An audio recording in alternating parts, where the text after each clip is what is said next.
நேர்களே, என்னடா இவ்வளவு பாத்திரம் வச்சிருக்கிறான் என்னமோன்னு பாக்குறீங்களா? நம்ம ஆயில் ப்ரிப்பேர் பண்ண போறோங்க. என்ன ரேஷியோன்னு பாக்குறீங்களா? 1:3. இங்க பாருங்க, கஸ்தூரி மஞ்சள் பவுடர் நம்ம 2 கிலோ எடுத்திருக்கிறோம். இதுக்கு எவ்வளவு ஆயில் ஊத்தணும் தானே பாக்குறீங்க. இதுக்கு 1:3 ரேஷியோங்க. 1:3 ரேஷியோவில் நம்ம சூரியப்புடம் போட்ட ஆயில் தயார் பண்ண போறோம். 6 கிலோ, நல்லா கேட்டுங்க, 6 லிட்டர் கிடையாதுங்க, 6 கிலோ ஆயில் எடுத்து வச்சிருக்கிறோம். அதை எடுத்து இங்க பாருங்க, உங்க கண்ணுக்கு முன்னாடி ஊத்துறோம் பாருங்க.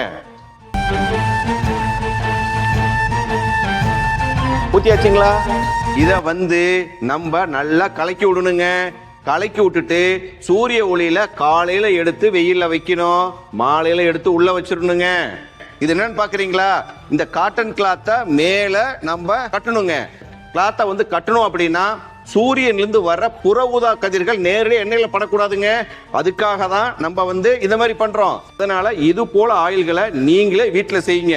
இல்ல உங்களுக்கு வேணும் அப்படின்னா கீழ்கால நம்பர்ல கஸ்தூரி மஞ்சள் ஆயில் வேணும் நீங்க வாட்ஸ்அப் பண்ணீங்கன்னா எங்களோட அலுவலக உதவியாளர் உங்களை தொடர்பு கொள்வார். மீண்டும் இன்னொரு வீடியோவில் சந்திப்போம். நன்றி, வணக்கம்.